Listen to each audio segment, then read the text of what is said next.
He said, well, we can take care of it, you know, our way, do it our way.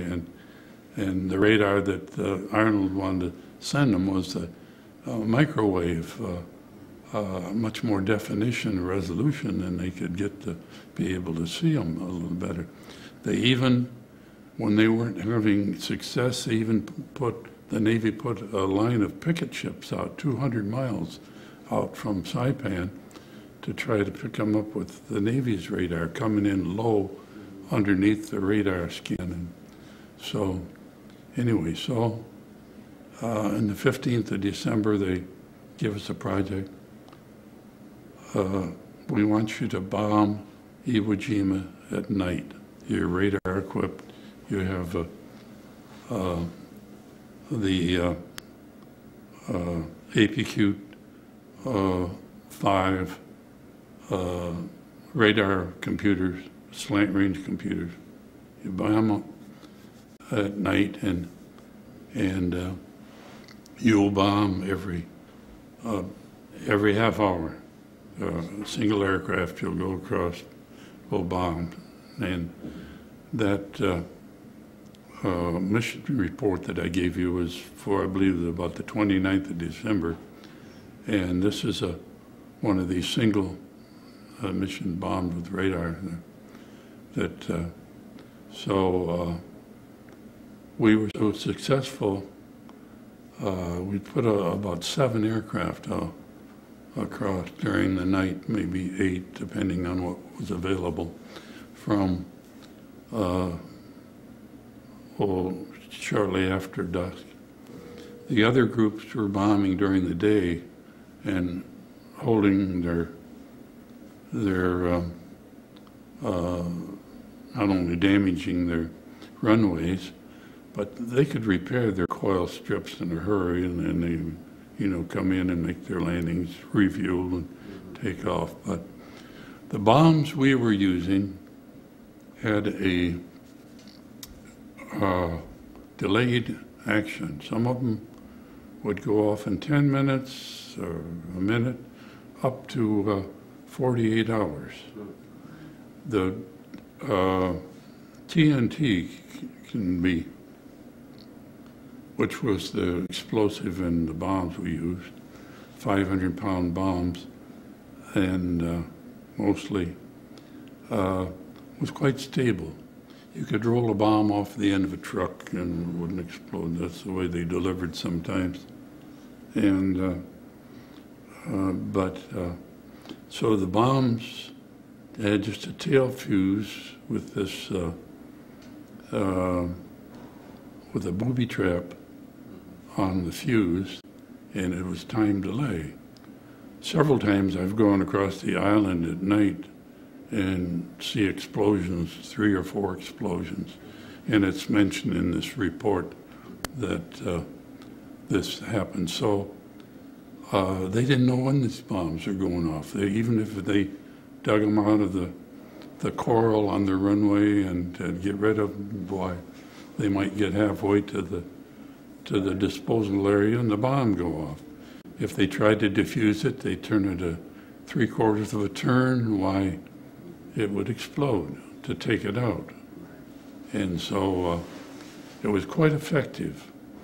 So by the end of December, there was no more raids on Saipan from Iwo Jima. So we did our mission twice. We continued on with the mission until the invasion in February. It was about the middle of February but we considered that we saved the 29s on Saipan and Tinian as part of our accomplishment. So anyway, those are 2 things, the mining of the harbors and the harassment raids on Iwo, considered my part was quite satisfying, and that I accomplished during the war. But we continued on other raids after the island was invaded. We supported the island. Once, when they called for some help, there was some artillery on the north end of the island that they wanted some bombing, and we made a couple of raids at medium altitude, 5,000 feet, and for support. And that was quite interesting because the Marines were on the island, and there had to be a fire line, and you knew briefed in the area where they were on the north end of the island. So we continued to, the other targets we bombed was Chichijima, which was already been mined, but they had an airfield, and we were bombing their airfield at night also. And we bombed Marcus Island, which was used for, they didn't use it as a raid staging point. It was torpedo storage area. Their submarines would come into the island and replenish their torpedo supply. So that was one of the islands.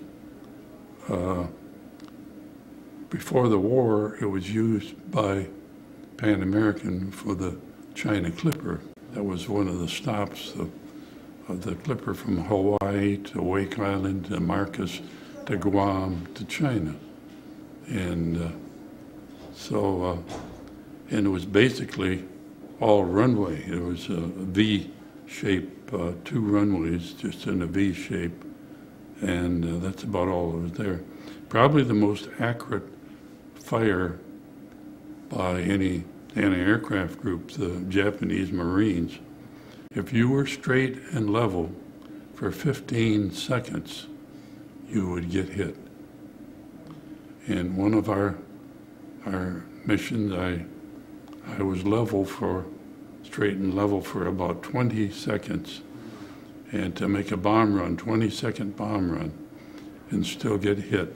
Piece of flak came up in the nose right within inches of me, my leg, and the ammunition box next to me, 50 caliber box, got hit.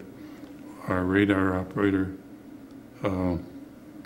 he had one in the seat that he was sitting on, but the pillow and whatever he had under the seat stopped the flak, so didn't puncture the skin. So, and our wing was damaged, holes in our wing and so forth. So that was, I had 2 missions there. The one mission, I made a radar drop, and we got pictures on that one. So I have in my possession the first time that any pictures to confirm the accuracy. And I hit the runway and leading a flight of 3 aircraft. We dropped down below the clouds and took the picture, and the bombs went across the runway to indicate the smoke coming up and successful. So I finished 40 missions on I think the 7th of April. And so 9 of them were mining missions, and 20 of them were night missions over Iwo Jima, and besides the other targets of Truk, Atoll, and so forth. The commanding officer at that time, we changed a couple times, was, his name was, I was going to tell you his name, but a Major No, my first name was Clement, but he gave me a letter of which showed some of my accomplishments as one of the early training officers, and also the accomplishment of what we were doing on with the radar in combat for my reassignment when I went back to the States. So we left the island of Guam and flew back as a crew, flew back to Hickam Field. We were there about a week, and they put us on a ship, and a Navy ship, and had hospital cases. There were some bedridden and wounded on one of the decks, and it was a landing tank ship, and they had 3 decks underneath, and we were up on the main deck, and it was quite interesting.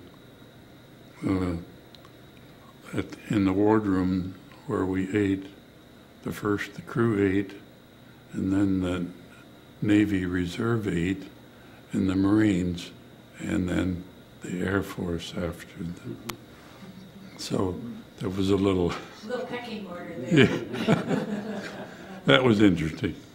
We landed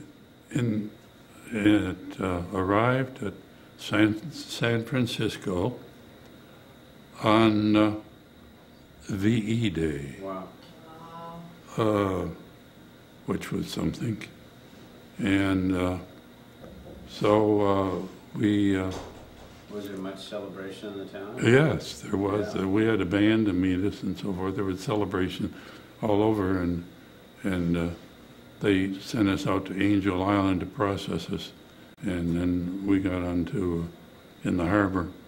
But I had 2 nights before we left by train, and now the point system went into effect for discharge of the fellows, the enlisted men and so forth. They set it up so many, and awards meant so much, and like 5 points, and days overseas, so many days overseas, or months, whatever they went. I forget how it went, but I think you had to have 65 points or something like that to get out. Well, all of our crew, the other 10 guys, or 9 guys on the crew, we all had enough points.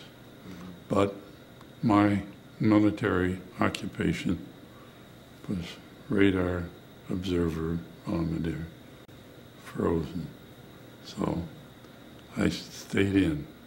So I went and processed through Sheridan in Chicago, north of Chicago, and I was given 30 days leave, and this was in May and June, and it was wonderful to get home. Good time to be home too. Yeah, my wife and my family, and so, but I was still in the service.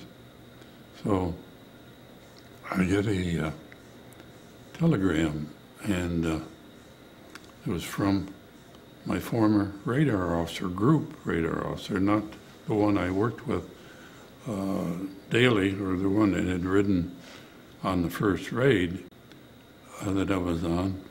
And he said, "But give me your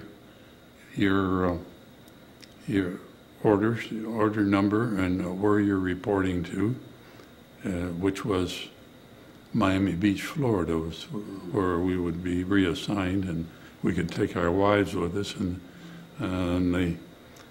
they had for rest and R&R, rest and relaxation, they had the use of about 10 of the hotels on Miami Beach. And so that was my destination after the 30-day leave. So I sent Major Newman the information he asked for, and I didn't know it, but he had had a tour at Wright Field, Wright Air Force Base, Dayton, Ohio, which was test, a lot of the tests and new procurement of aircraft and so forth. Wright Patterson there. So I went to Miami and we enjoyed the week. And I had thoughts that I would get shipped to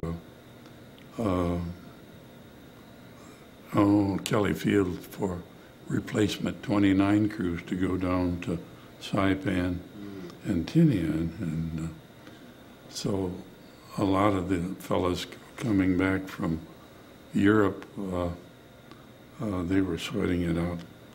And so I get my orders with Wright Field, radio and radar laboratory at Wright Field. And so all the fellas were, "Oh, you lucky, how do you," this, they were really, and carrying on. And I really enjoyed that assignment and so on. But, how long were you there? Until after the end of the war. Okay. I got out, today is my anniversary. December the 11th, 1945 was the day I separated from service. And I went in the reserves. I was originally Army of the United States, and which was the duration plus, you know. Right. And so we reported to the Building 125 at Wright Field, and Colonel Metcalf was my CO there. He was a General Electric engineer, and he was the head of the radar development. And so they said, "We would like you to study this radar and this computer, bombing computer, and when you feel you're ready, why, we're going to send you down to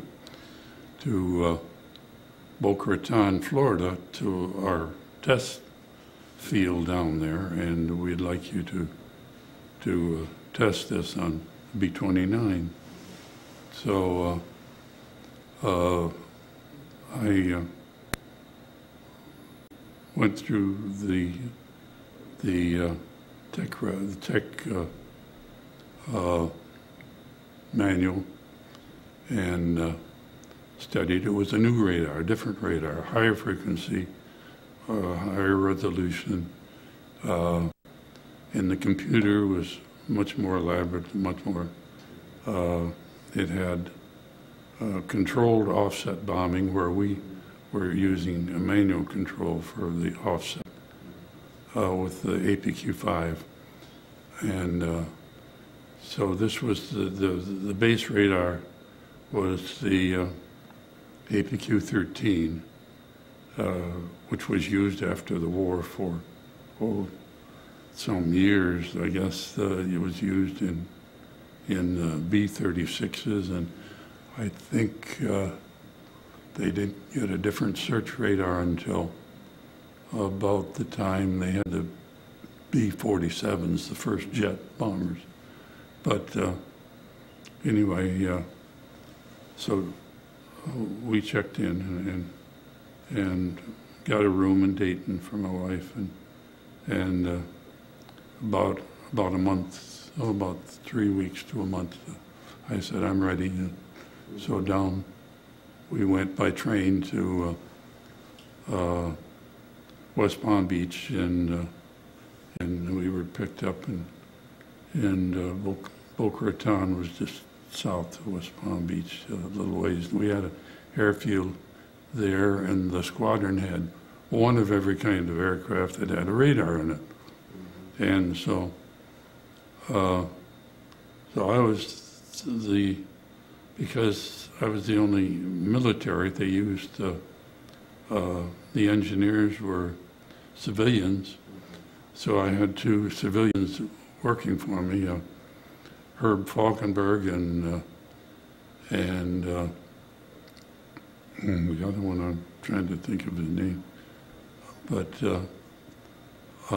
they were MIT people, and I was the military. They had to have a military at the head of doing the testing, so these fellows were much more. Russ Boreal was the other engineer's name. I have my senior moments at times. But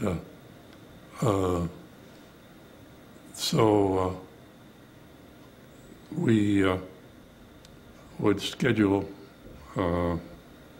bombing out in the Bahamas. There's some islands out there they allowed us to use for target small islands. And so we would fly out and go up to altitude and test this equipment. And one of us would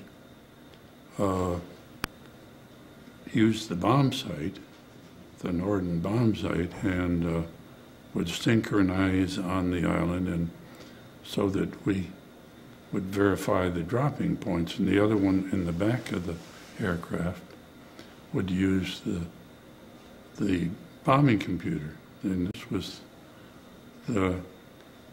designated as the APQ-23, and it was offset bombing computer. And so I was there through a hurricane, came along, the hurricane season, about the time VJ, just after VJ Day, we had a hurricane, and weathered through that. We moved all our aircraft up into Georgia, but most of it hit below Miami, and it wasn't probably a Category 2 or 3, but that was an experience in itself. But so I went on there, and I was wondering about making a career out of the Air Force, and they would send me to school, to engineering school, and so my wife was pregnant and with our first child while we were there, and she was going through the mourning periods, and she said she'd really like to have a home of her own, and rather than move around the States and at Air Force bases and so forth. So I wrote a letter and asked to be separated. By this time, the war being over and so forth. So they sent me up to back to Wright-Patterson, and I was separated and came home to Ann Arbor, which was my home at the time. And so I stayed, we lived there for my parents until the baby was born. We had a son, 6.5 pounds, named him Robert. My name is Eugene, so Eugene Robert, and so we named him. So He was born in March, and the Saturday that he was born, I got a telephone call to report to for a job in Toledo. Burroughs Corporation hired me as a service doing electromechanical service on computers. So I worked for Burroughs in there in Toledo, excuse me, until the Korean War,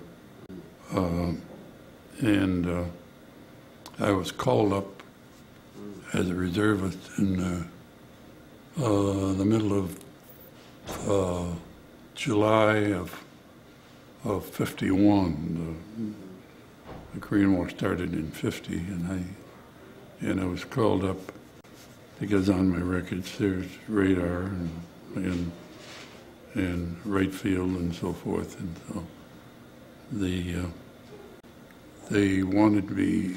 I got 2 different orders, and one of them I had suspended because the first one sounded more important to me than the second one. But they had me in the rear seat of a night fighter, Air Defense Command during the United States here, and so I went down to reported to Keesler Field, Biloxi, Mississippi.